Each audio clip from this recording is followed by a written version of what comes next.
रेगिस्तान की तपती हवा में जंग खाए विशाल जहाज, जहां कभी लहरें नृत्य करती थीं, आज वहां है मौत का सन्नाटा। एक ऐसा सागर जिसने लाखों को जीवन दिया और फिर अचानक इंसानी लालच ने उसे निगल लिया। अगर आज आप कुछ सेकंड के लिए भी इस सूखे समुद्र में खड़े हो जाएं, तो कैंसर जैसा जानलेवा जार आपके शरीर में घुस जाएगा। अगर आप इस समुद्र में जाएंगे तो आप देखेंगे कि आज इस समुद्र में पानी की एक बूंद भी नहीं है। क्या ये सिर्फ एक प्राकृतिक हादसा था या एक सोची समझी साजिश? आज हम खोलेंगे मध्य एशिया के हृदय में छुपा वो रहस्य, 20,000 साल पुराना अर्ल सागर की मृत्यु का सच। 20,000 साल पुराना अर्ल सागर मध्य एशिया की दो महान नदियों अमू दरिया और सिर दरिया के जल से जन्मा था।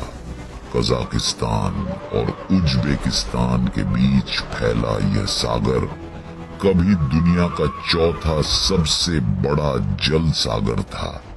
इसकी गहराई, संसाधन और प्राकृतिक सौंदर्य ने इसे इस क्षेत्र का जीवन स्रोत बनाया। यहाँ मछलियां पनपती थीं, नौसेना तैनात थी और व्यापार के जहाज लगातार आते जाते थे। रेगिस्तान के बीच यह सागर एक चमत्कार था, लाखों लोगों का भोजन, रोजगार और आसरा। लेकिन इस शांत जल के भीतर छुपा था भविष्य का एक भयंकर संकट। 1800 के दशक में मध्य एशिया कई खानातों के नियंत्रण में था, जिनमें सबसे शक्तिशाली था खिवा खानात।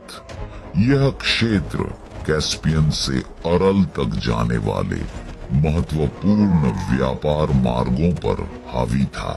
रूस के व्यापारियों और दूतों पर बार बार हमले होते थे। उन्हें गुलाम बनाकर ले जाया जाता था। राजनीतिक और आर्थिक रूप से यह रूस के लिए एक बड़ी चुनौती बन चुका था। रूसी साम्राज्य ने फैसला किया, अर्ल सागर तक पहुंचने का मतलब है पूरे मध्य एशिया पर नियंत्रण।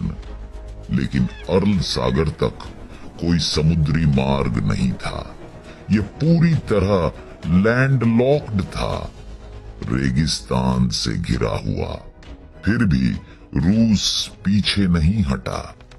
1847 में रूस ने सिर दारिया नदी के मुहाने पर रायम सैन्य चौकी बनाई।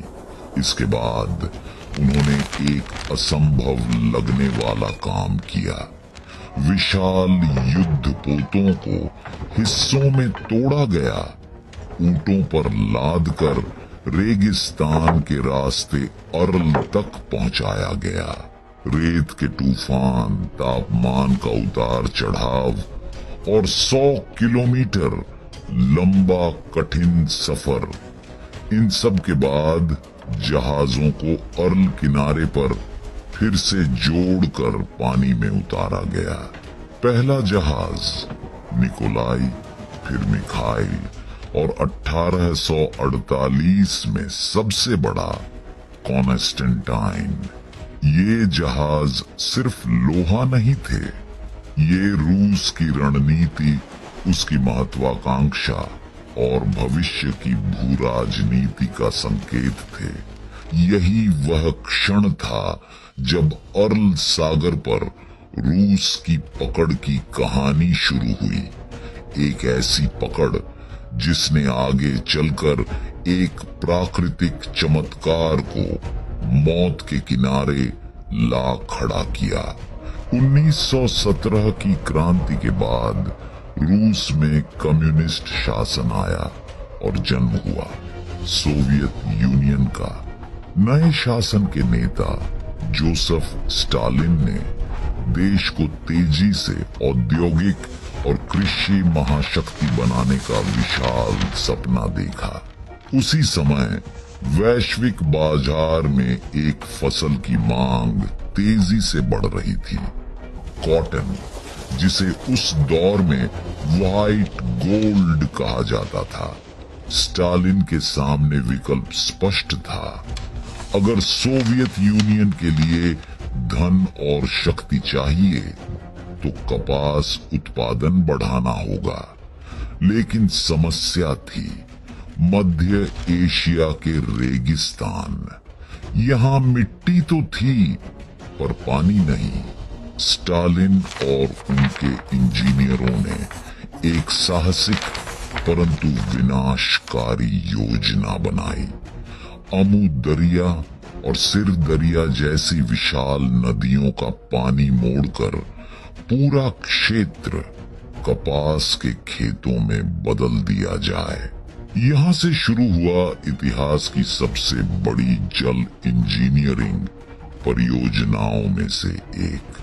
सरकार ने आदेश जारी की, बांध बनाओ, नहरें खोदो, नदी की दिशा बदलो, हर कीमत पर कपास उगाओ। पूरा सोवियत तंत्र इस मिशन पर लग गया। इन्हीं निर्णयों ने अर्ल सागर के भाग्य की दिशा बदल दी। अर्ल को जीवित रखने वाली दोनों नदियां अब अपने पानी को खेतों में खोने लगी। उस समय किसी प्रशासनिक अधिकारी, किसी वैज्ञानिक, किसी किसान ने यह नहीं सोचा कि नदियों पर इस दबाव का परिणाम कैसा होगा। सोवियत नेतृत्व को सिर्फ कपास चाहिए था, किसी भी कीमत पर। अर्ल सागर की मौत का बीज यहीं बोया गया था। 1960 का दशक मध्य एशिया के लिए एक निर्णायक मोड़ था। सोवियत इंजीनियरों ने रिकॉर्ड समय में विशाल नहरों और सिंचाई परियोजनाओं का निर्माण पूरा किया। इनमें से सबसे प्रमुख थे Karakum canal, Karshi canal, Fergana canal, दर्जनों छोटे बड़े बांध और जल वितरण नेटवर्क। इन परियोजनाओं का उद्देश्य था दोनों नदियों का पानी खेतों तक पहुंचना, अर्ल सागर तक नहीं। यह वही ऐतिहासिक गलती थी जो आने वाले दशकों में दुनिया की सबसे भयावह पारिस्थितिक आपदाओं में बदल गई। 1961 से अर्ल सागर का स्तर गिरना शुरू हुआ। पहले 20 सेंटीमीटर प्रति वर्ष, फिर 50 सेंटीमीटर और 1980 तक यह गिरावट प्रति वर्ष 1 मीटर पर पहुंच गई। जहां कभी लहरें उठती थीं, वहां दरारें पड़ने लगीं।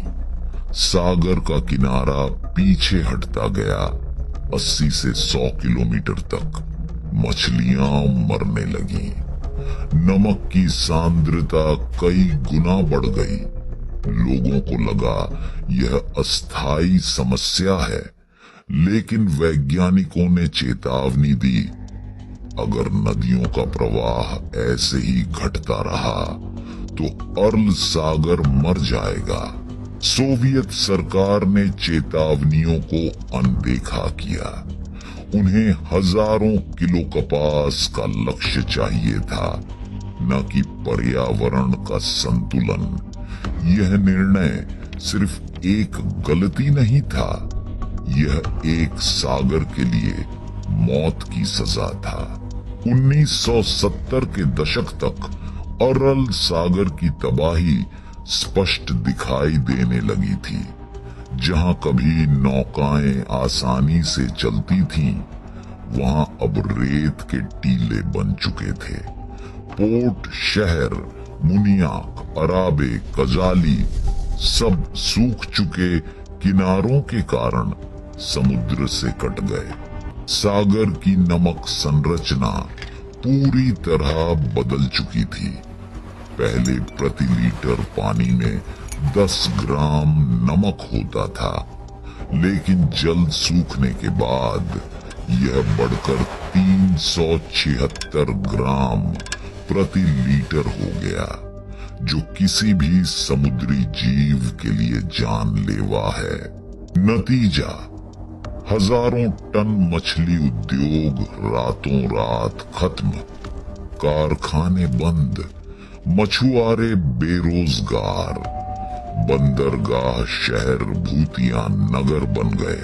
सामाजिक त्रासदी भी गहराती गई। लोगों ने अपने बच्चों को पोषण देने के लिए कभी समृद्ध रहे समुद्री इलाकों को छोड़कर दूर दराज गांवों और शहरों का रुख किया। वैज्ञानिकों के अनुसार 1960 से 1998 के बीच अरल सागर 60% सिकुड़ चुका था। सड़कों पर खड़ी मछली पकड़ने वाली नावें अब रेत पर हमेशा के लिए जमी थी। जहाजों की हड्डियां उभर आई थी, मानो समुद्र का कंकाल रेगिस्तान में दफन हो गया हो। यह सिर्फ पर्यावरण का विनाश नहीं था, यह मानव जीवन पर सीधा प्रहार था। एक सागर जिसने हजारों साल लोगों को पाला, वही अब उनकी बर्बादी का प्रतीक बन चुका था। अरल सागर के सूखने के बाद पर्यावरणीय तबाही एक नए चरण में प्रवेश कर गई। जहरीली हवा का जन्म, कपास की खेती के लिए दशकों तक डीडीटी, फॉस्फेट, अमोनिया और सैकड़ों विषैले कीटनाशकों का उपयोग किया गया था। ये रसायन पहले नदियों में घुले, फिर अरल सागर में जमा होते गए। जब सागर सूख गया तो ये जहरीले तत्व बारीक धूल बन गए और हर हवा के झोंके के साथ लोगों की सांसों में उतरने लगे। हर बवंडर एक जहरीली गैस का बादल बनकर गांवों और शहरों पर गिरने लगता। इस प्रदूषण के परिणाम भयावह थे। श्वास रोगों में तेज वृद्धि, किडनी और लिवर फेल्योर, चर्म रोग, जन्मजात विकृतियां, कैंसर के मामलों में विस्फोटक बढ़ोतरी। डॉक्टरों के अनुसार यहाँ एक सांस लेने का मतलब है शरीर में जर भरना। बच्चों की मृत्यु दर बढ़ गई। महिलाओं में जटिल गर्भधारण की समस्याएं उभरने लगीं। 5 मिलियन से अधिक लोग सीधे प्रभावित हुए। धूल के तूफानों में नमक और कीटनाशक मिल जाते थे, जो खेतों की उर्वरता को भी खत्म कर देते थे। इससे खेती उत्पादन 30% तक गिरा। यह पर्यावरणीय आपदा अब एक पूर्ण मानवीय संकट में बदल गई थी। अरल सागर के बीच स्थित था एक रहस्यमय द्वीप, वोजरोजदेनिया, जिसका अर्थ था पुनर्जन्म। लेकिन यह पुनर्जन्म नहीं, मृत्यु का जन्म स्थल था। 1950 से 1980 के दौरान यह द्वीप सोवियत यूनियन के सबसे गुप्त और खतरनाक प्रयोगों का केंद्र बना। यहाँ विकसित और परीक्षण किए गए एंथ्रैक्स, प्लेग, स्मॉल पॉक्स, ट्यूलरेमिया जैसे घातक बायोलॉजिकल हथियार हजारों जानवरों पर प्रयोग किए गए। द्वीप पर बने प्रयोगशालाएं पूरी तरह गोपनीय थीं। सैकड़ों वैज्ञानिक यहाँ काम करते थे, पर उनकी गतिविधियों के बारे में जनता को कुछ पता नहीं था। 1991 में सोवियत यूनियन टूट गया और यह क्षेत्र पूरी तरह छोड़ दिया गया, लेकिन खतरा वहीं बना रहा। जब अरल सागर सूख गया तो यह द्वीप नहीं रहा, यह जमीन के साथ जुड़ गया। अब कोई भी पैदल या वाहन से इस खतरनाक क्षेत्र में पहुंच सकता था। वैज्ञानिकों ने चेतावनी दी, यहाँ की मिट्टी में एंथ्रैक्स स्पोर्स आज भी सक्रिय हो सकते हैं। ये 100 साल तक जिंदा रह सकते हैं और हवा में फैल सकते हैं। स्थानीय लोगों ने बताया कि यहाँ के चूहों में प्लेग के लक्षण पाए गए। यह संभावित महामारी का संकेत था। आज यह क्षेत्र दुनिया का सबसे खतरनाक परित्यक्त बायो हथियार जोन माना जाता है। अरल सागर एक प्राकृतिक एयर कंडीशनर की तरह था। गर्मी में ठंडक, सर्दी में गर्माहट उसकी विशाल जलराशि मौसम को संतुलित रखती थी। लेकिन जैसे ही यह सागर गायब हुआ, पूरे क्षेत्र का मौसम चरम रूप लेने लगा।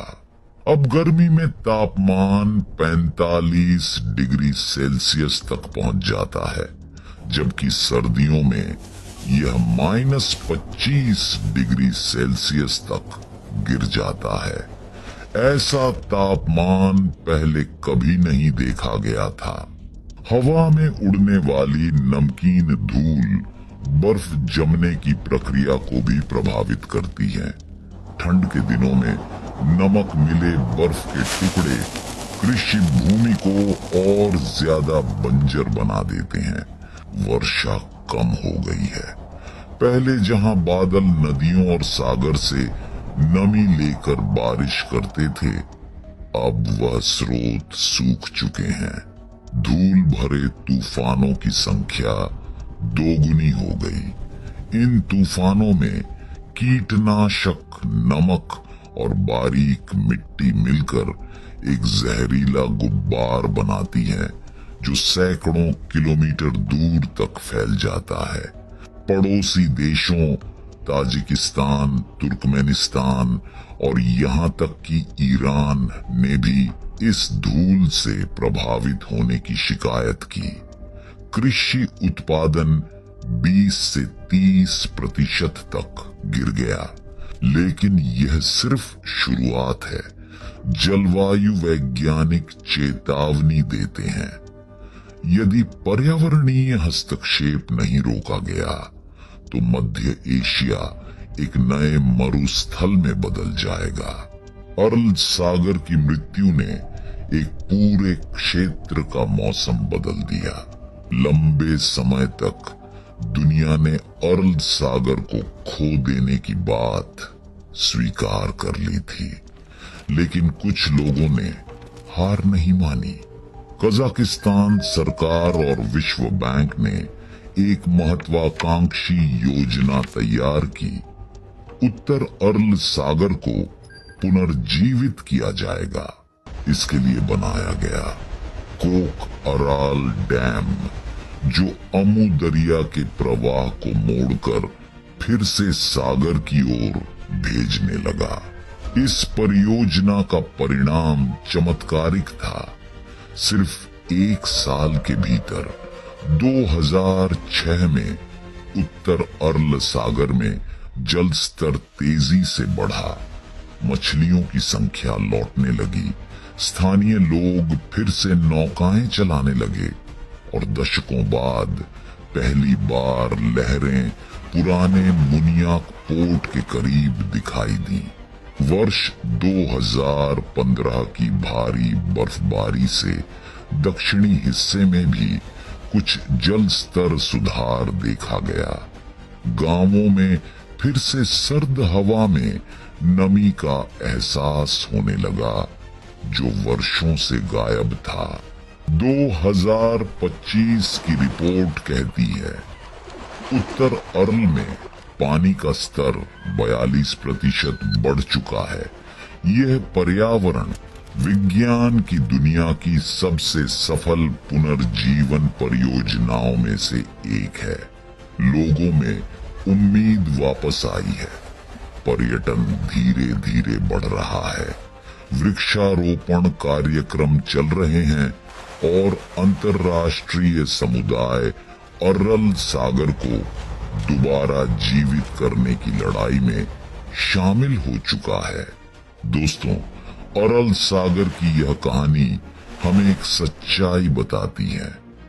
अगर हम प्रकृति को नष्ट करेंगे तो प्रकृति हमें छोड़ देगी और उस दिन बचने की कोई जगह नहीं बचेगी। अगर यह डॉक्यूमेंट्री आपको ज्ञान, भावनाएं और चेतावनी तीनों दे पाई है तो वीडियो को लाइक, शेयर और सब्सक्राइब करना ना भूलें। आपकी एक क्लिक से ऐसे महत्वपूर्ण विषय और भी लोगों तक पहुंचते हैं। फिर मिलेंगे एक नई कहानी, एक नए सच और एक नई खोज के साथ। धन्यवाद।